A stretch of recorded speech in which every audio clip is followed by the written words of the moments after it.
Hello and welcome to Draco Ray Gaming. Today we're going to be talking about the review of Call of Duty Vanguard. I'm going to give you my thoughts on it, and as usual, no BS, no fluff. Here we go.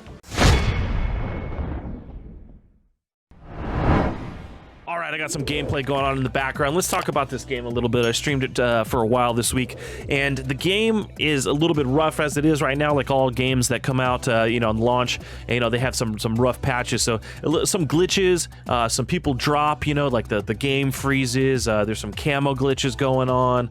The cheats are already not super rampant in multiplayer, but there are owned engine and owned 3D engine actually out there that the people are hacking already and getting past anything that's currently out there. We are waiting for the full-blown Ricochet release, and we'll see how that goes.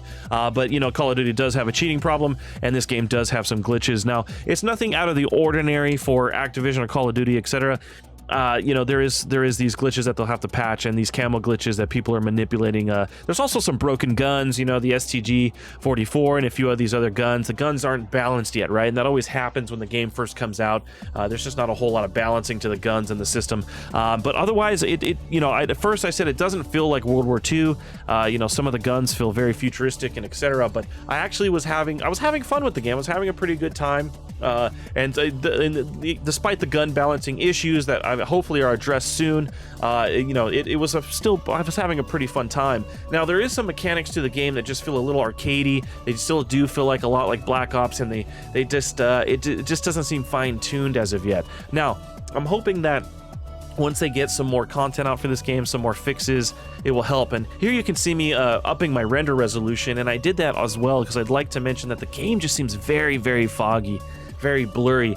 You really have to sacrifice some frame rate to up your render resolution, your shader quality, your texture quality on PC to really get the game to look good. If you're looking for frames or you're a PC player, there are some adjustments you need to do. As not only that, but as well as the camera shake. There's a ton of camera shake, but there is an options in the settings that you can lower that to at least 50 minus. I show this in my best settings Vanguard video that's out this week as well. Check it out. I'll link it above. So that was also some things that kind of helped it, but there just seems to be so much explosions, commotion, and constant you can't hear any footsteps. There's not just because of the explosions, but you're able to hear the explosions and everything. They kind of just dominate everything else.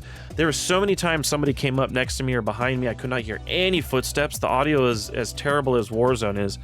It's very, very difficult to hear footsteps and hear an enemy approaching you, especially with all the explosions going on. Not only that, the audio seems overall very, very low, so that's kind of seemed like an issue to me as well. Now, bashing the game quite a bit about some things that are wrong with it, but I would like to say that now that I've played it, it does feel a little bit more like World War II. The maps have a good feel to them. They have a good design, rotation, and the spawning seems to not be so bad. I'm loving the new mode where I'm just forgetting the name of it right now, but it's kind of like King of the Hill, and it's teams. You could do trios or duos, and you can actually combat against these teams. You have a lives and things like that, and you can actually, there's some pretty cool modes that have come out that are a little bit different from what they've done before, so I can give the game credit to that.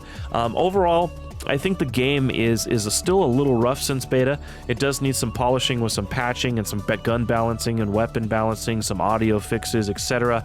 But I do like that they have brought more content and material back into Call of Duty, especially some World War II material. So now in Warzone, we're looking at Cold War weapons, World War II weapons, and modern weapons, and I'm really liking that. Like there, you can see I was a little confused. There's some game mechanics and some ways that you get killed as well in the game that just seem very, very odd. But other than that, it's not a complete utter failure or letdown. I think it just needs some polishing, and I am a big fan of World War II, so maybe I'm a little bit biased, but I do like that the game and the maps have these good designs and feel to them with this World War II stuff. Because on the beta, it didn't feel like that. It felt like just another copy-paste Call of Duty game, and let's be honest, essentially all of them are. But it does seem like they tried to put a little bit of effort into this. They just have some bugs to work out and some fixes. Should you buy it?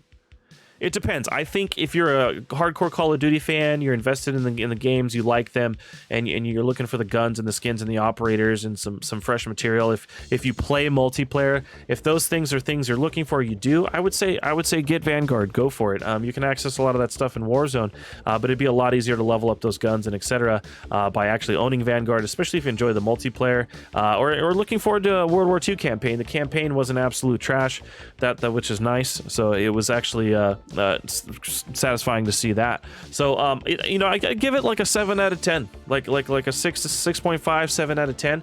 If you're a good Call of Duty fan, I say grab it. If you're a casual player and you mostly play Warzone, I would say don't get it. That's kind of my final review on it. I hope this video helped you guys out on choosing whether you wanted to get this game or not. This is my honest opinion. I'm Draco Ray, here to help the gaming community. No BS, no fluff, and I'll see you guys next time.